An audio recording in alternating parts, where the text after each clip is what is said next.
সুপ্রিয় দর্শক, আসসালামু আলাইকুম। আপনাদের সবাইকে স্বাগত জানাচ্ছি এখনকার আলোচনা। আপনাদের সঙ্গে আছি আমি সিরাজুল ইসলাম।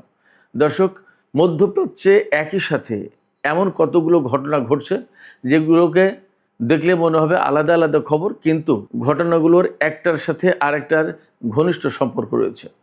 যেমন ইরানের প্রেসিডেন্ট আগামীকাল পাকিস্তান যাচ্ছেন এবং পাকিস্তান ইরানের সম্পর্ক বিশেষভাবে ঘনিষ্ঠ হচ্ছে।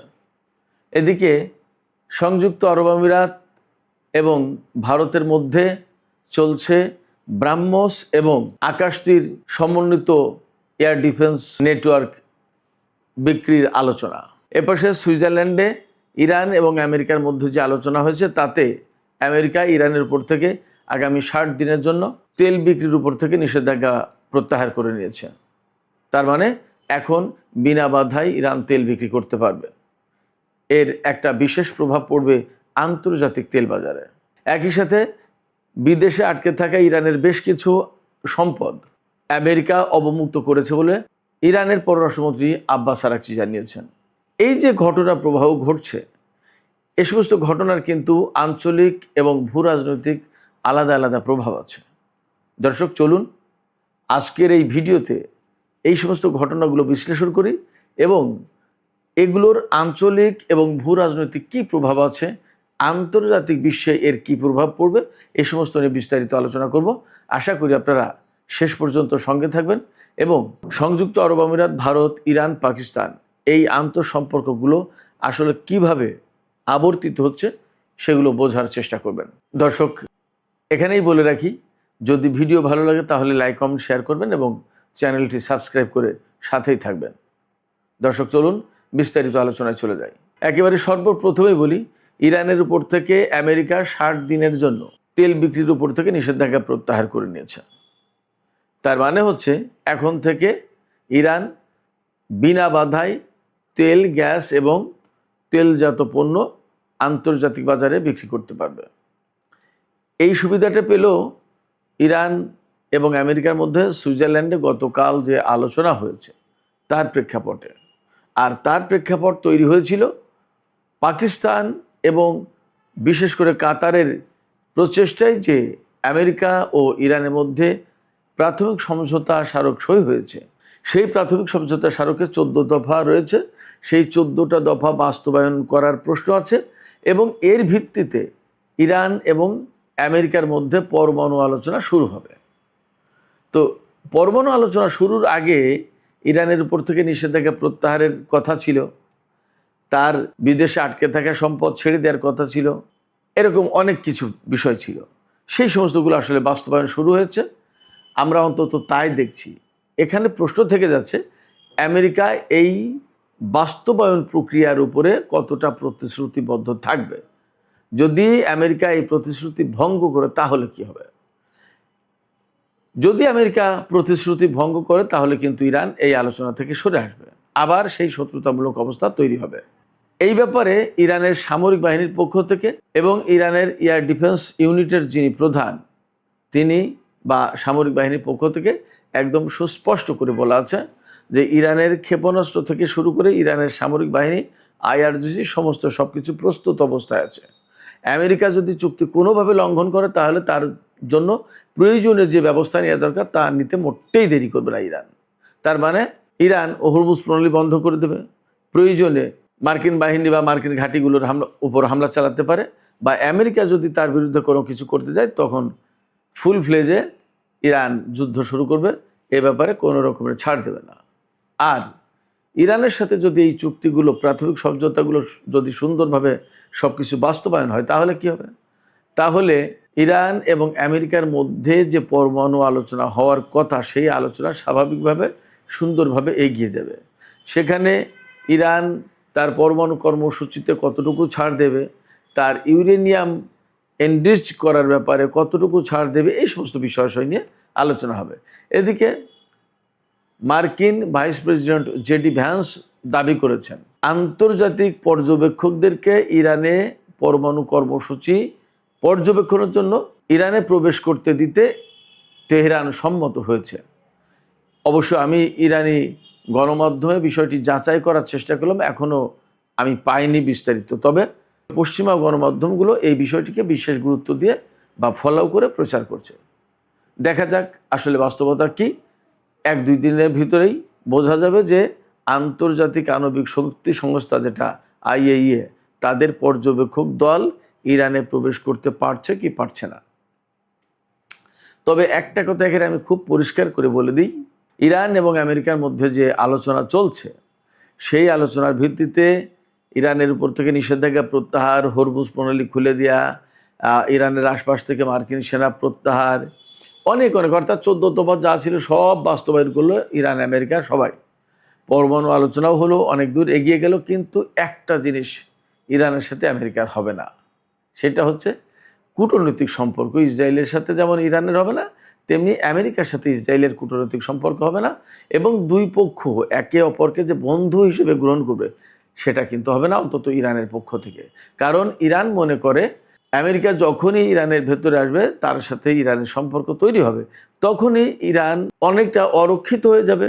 আমেরিকা, ইসরায়েল বা তাদের গোয়েন্দা নেটওয়ার্ক ইরানের ভেতরে কার্যক্রম চালাবে। তাতে ইরান এতদিন যেভাবে নিজের মতো করে সমস্ত সব কিছু এগিয়ে দিয়েছে, পরমাণু কর্মসূচি থেকে শুরু করে তার সামরিক কর্মসূচি, এর সমস্ত সব কিছুতে বাধা পড়তে পারে, ঝামেলা তৈরি হতে পারে। অতএব ইসরায়েল এবং আমেরিকার সাথে এখন যেমন সম্পর্ক আছে, অর্থাৎ বৈরিতার সম্পর্ক বা কূটনৈতিক সম্পর্ক ছিন্ন অবস্থা, এই অবস্থায় বহাল থাকবে, বিরাজমান থাকবে। এবার আসি, ইরানের প্রেসিডেন্ট মাসুদ পেজেশকিয়ান তিনি আগামীকাল পাকিস্তান সফরে যাচ্ছেন। একটা বিষয় খেয়াল করুন, গতকালকে কিন্তু আমি বলছিলাম যে গতকাল মানে 21শে জুন, আমি গতকালের ভিডিওতে বলেছি যে পাকিস্তানের প্রধানমন্ত্রী শেহবাজ শরীফ জাতীয় সংসদে দেয়া বক্তৃতায় জানিয়েছেন যে আমরা ইরানের প্রেসিডেন্ট ডক্টর মাসুদ পেজেশকিয়ানকে পাকিস্তান সফরের জন্য উদাত্ত আহ্বান জানাচ্ছি, উদাত্ত আমন্ত্রণ জানাচ্ছি। তাকে বরণ করার জন্য পুরো পাকিস্তানি জাতি, পাকিস্তানের সমস্ত জনগণ অধীর আগ্রহে অপেক্ষা করছে। আমি কিন্তু এই কথা গতকালকের ভিডিওতে বলেছিলাম। আজকেই খবর আসলো ইরানের গণমাধ্যম এবং পাকিস্তানের গণমাধ্যম, দুই দেশের গণমাধ্যম থেকেই নিশ্চিত করা হয়েছে যে মাসুদ পেজেশকিয়ান ইরানের প্রেসিডেন্ট আগামীকাল মঙ্গলবার পাকিস্তান সফরে যাচ্ছেন। এই সফরে তার সাথে একটা উচ্চ পর্যায়ের প্রতিনিধি দল থাকবে। আলোচনা হবে বাণিজ্য, জ্বালানি, সীমান্ত নিরাপত্তা থেকে শুরু করে অনেক বিষয় নিয়ে, এবং আরও বিশেষ করে আলোচনা হবে বা পর্যালোচনা করা হবে এর আগে ইরান এবং পাকিস্তানের মধ্যে যে সমস্ত বিষয়ে সমঝোতা স্মারক বা চুক্তি সই হয়েছিল সেগুলো কত দূর বাস্তবায়ন হলো, বাস্তবায়নের ক্ষেত্রে বাধা কোথায়, বা এই ব্যাপারে আরও কি করা প্রয়োজন, এই ব্যাপারে পাকিস্তান কি সহযোগিতা করতে পারে, এই সমস্ত ব্যাপারে ইরান কীভাবে সহযোগিতা করতে পারে, এই সমস্ত নিয়ে আলোচনা হবে। আরও আলোচনা যা হবে তা হচ্ছে আঞ্চলিক এবং ভূরাজনৈতিক প্রেক্ষাপট নিয়ে গুরুগম্ভীর একদম ভেতরগত আলোচনা হবে। আমি এমনটাই আশা করছি বা এমনটা ইঙ্গিত দেওয়া হচ্ছে, কারণ আমরা সবাই জানি এই যে ইরানের সাথে আমেরিকার এবং ইসরায়েলের যুদ্ধ হলো, এই যুদ্ধ কিন্তু শুধুই মাত্র আমেরিকা, ইসরায়েল এবং ইরানের ভিতরে সীমাবদ্ধ ছিল ব্যাপারটা তা কিন্তু নয়। এর সাথে আঞ্চলিক এবং আন্তর্জাতিক অনেক প্রসঙ্গ জড়িত। এর সাথে যেমন জড়িত সংযুক্ত আরব আমিরাতের সাথে ভারতের সম্পর্ক, এর সাথে জড়িত যেমন সংযুক্ত আরব আমিরাতের সাথে ইসরায়েলের সম্পর্ক জড়িত, তেমনি পাকিস্তানের সাথে সংযুক্ত আরব আমিরাতের সম্পর্কের কিছুটা টানাপোড়েন তৈরি। আবার সৌদি আরবের সাথে, কাতারের সাথে, তুরস্কের সাথে, মিশরের সাথে পাকিস্তানের আলাদা রকমের নতুন সম্পর্ক তৈরি। অর্থনৈতিক সহযোগিতা প্রদান কাতার এবং সৌদি আরবের পক্ষ থেকে পাকিস্তানকে, ভারতের কাছ থেকে সংযুক্ত আরব আমিরাতের বিভিন্ন ধরনের সামরিক ও প্রতিরক্ষা সামরিক সরঞ্জাম কেনা বেচার যে আলাপ আলোচনা সেগুলো, একই সাথে ভারতে সংযুক্ত আরব আমিরাতের পক্ষ থেকে বিভিন্ন রকমের বিনিয়োগ, ভারতকে বিশেষভাবে গুরুত্ব দেওয়া আঞ্চলিক এবং দ্বিপক্ষীয় পর্যায়ে, এরকম অনেক বিষয় আছে। এ সমস্ত বিষয় যখন চলমান এবং এ সমস্ত নিয়ে যখন অনেক হিসাব নিকাশ চলছে, আঞ্চলিক রাজনীতিতে বলা যায় যে নতুন কিছু সৃষ্টির জন্য উলট পালট একটা অবস্থা তৈরি হয়েছে, সেই রকম সময়ে ইরানের প্রেসিডেন্ট মাসুদ পেজেশকিয়ান পাকিস্তান সফরে আসছেন। এই সফরের আরও গুরুত্ব এখানে, যখন ইরানের সাথে ইসরায়েল এবং আমেরিকার যুদ্ধ চলছিল তখন কিন্তু পাকিস্তানের মধ্যস্থতায়, পাকিস্তানের উদ্যোগে একটা যুদ্ধবিরতির ব্যবস্থা করা হয়েছিল এবং এই যুদ্ধবিরতির পরে কিভাবে মধ্যপ্রাচ্যে একটা বৃহত্তর শান্তি প্রতিষ্ঠা করা যায় তার জন্য পাকিস্তান কিন্তু ব্যাপক প্রচেষ্টা চালিয়েছে, কূটনৈতিক উদ্যোগ নিয়েছে এবং এই উদ্যোগে আঞ্চলিক দেশ বিশেষ করে কাতার, সৌদি আরব, মিশর, তুরস্ক এরা কিন্তু সাপোর্ট দিয়েছে। এই জায়গায় সংযুক্ত আরব আমিরাত কিন্তু একটা দূরত্ব বজায় রেখেছে, বরং ইরানের সাথে মধ্যপ্রাচ্যের বিশেষ করে আরব দেশগুলোর ভেতর থেকে একমাত্র আরব দেশ সংযুক্ত আরব আমিরাত যারা ইরানের বিরুদ্ধে ইসরায়েলের এবং আমেরিকার হয়ে যুদ্ধ করেছে। এটা কিন্তু বিরাট একটা বড় ব্যাপার। অথচ আরব আমিরাত কিন্তু ইরানের খুবই নিকটতম প্রতিবেশী রাষ্ট্র, একেবারে সাগর পাড়ি দিলেই দক্ষিণ পারে সংযুক্ত আরব আমিরাত, উত্তর পারে ইরানের অবস্থান। এবং যে হরমুজ প্রণালী দিয়ে এত কিছু লেনদেন, সেই হরমুজ প্রণালীর ব্যবহার করতে হলে কিন্তু সংযুক্ত আরব আমিরাতকে ইরানের সহযোগিতা প্রয়োজন হবে। 28শে ফেব্রুয়ারি যুদ্ধ শুরু হয়েছিল, তার 2 দিন আগে ভারতের প্রধানমন্ত্রী ইসরায়েল সফর করে এসেছিলেন এবং সেখানে কিন্তু তিনি ঘোষণা করেছিলেন ইহুদিদের ফাদারল্যান্ড হচ্ছে ইসরায়েল, মাদারল্যান্ড হচ্ছে ভারত।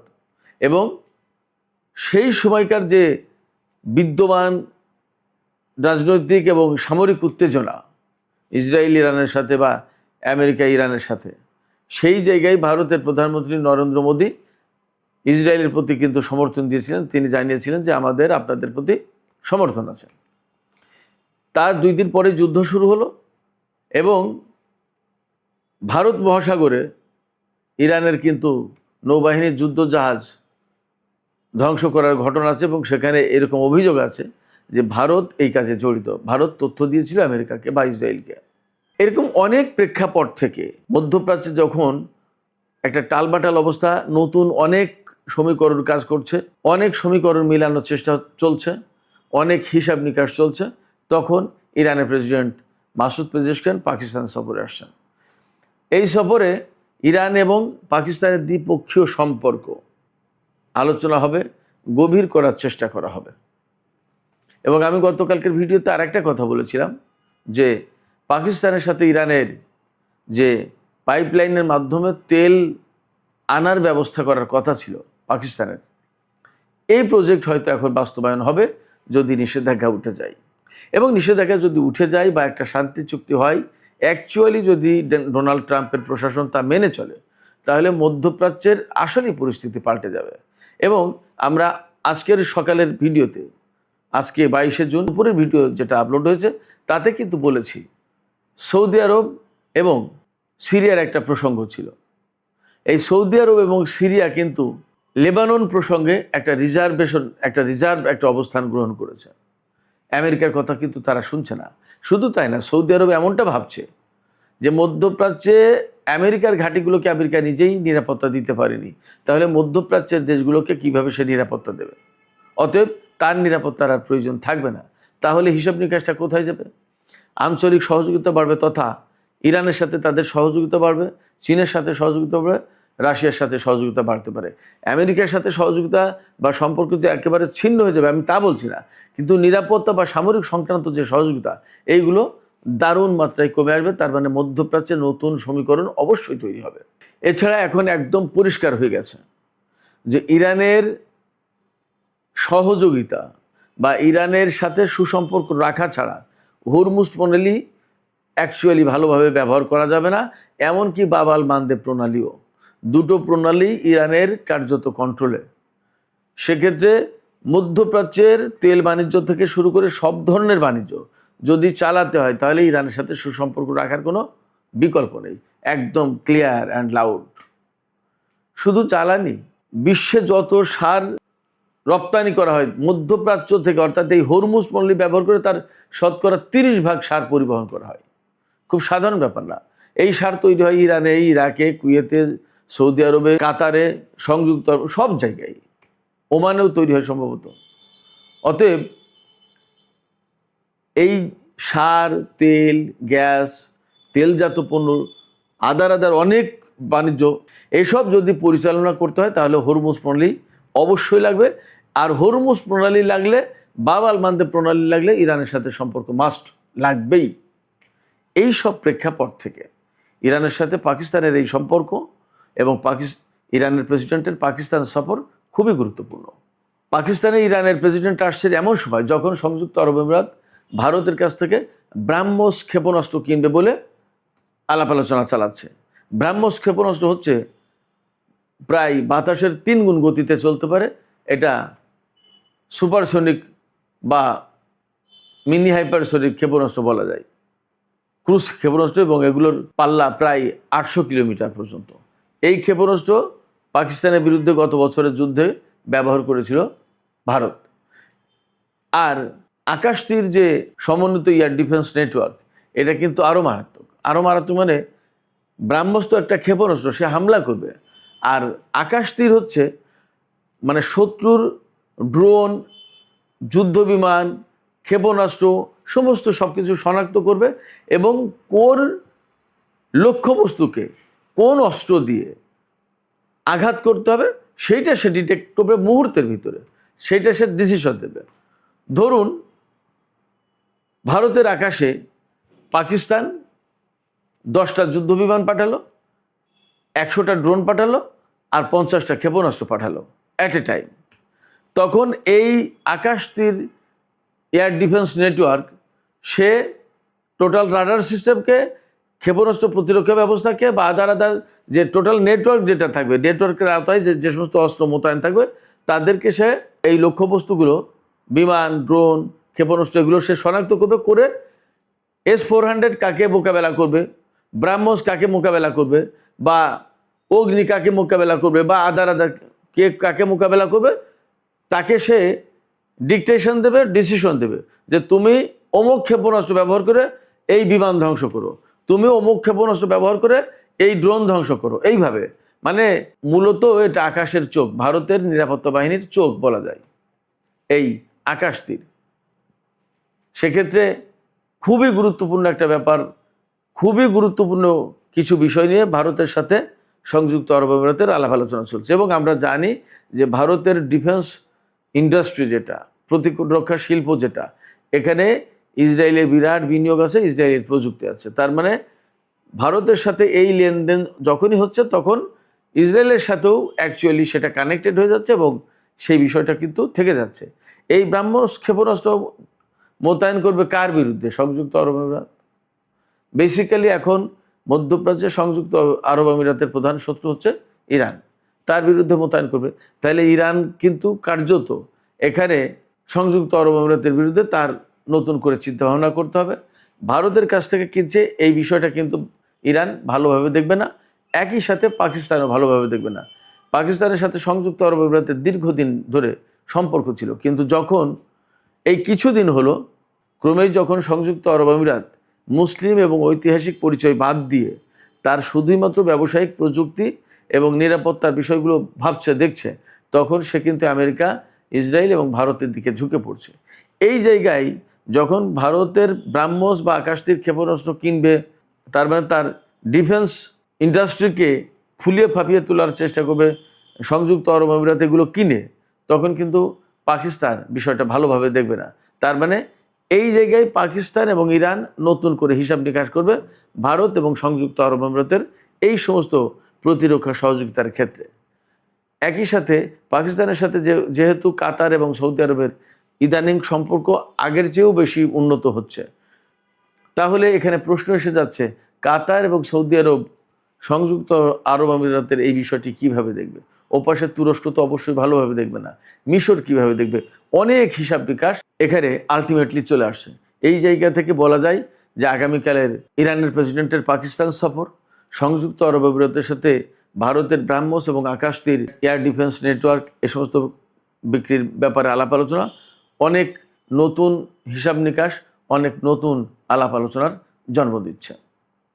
সুপ্রিয় দর্শক, এখনকার আলোচনা এখানে শেষ করতে চাই। যাবার আগে আপনাদের কাছে জানতে চাই, আপনাদের মতামত বুঝতে চাই, আপনারা কি মনে করেন এই যে ভারতের সাথে সংযুক্ত আরব আমিরাতের অস্ত্র কেনা বেচার ব্যাপারে যে আলাপ আলোচনা চলছে, এই বিষয়টা আসলে মধ্যপ্রাচ্যের রাজনীতিতে কেমন প্রভাব ফেলতে পারে, পাকিস্তান ইরানের যে সম্ভাব্য ভবিষ্যৎ সম্পর্কের কথা বললাম, বা মধ্যপ্রাচ্যে যে বড় রকম একটা পরিবর্তনের সম্ভাবনার কথা বললাম, সেগুলোকে আপনারা আসলে কিভাবে দেখেন, আমার এই বিশ্লেষণটাকেই বা আপনারা কিভাবে মূল্যায়ন করেন, আপনাদের মতামত কমেন্টে জানাতে পারেন।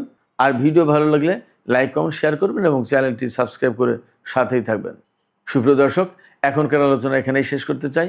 আপনারা সবাই অনেক অনেক ভালো থাকুন। আল্লাহ হাফেজ।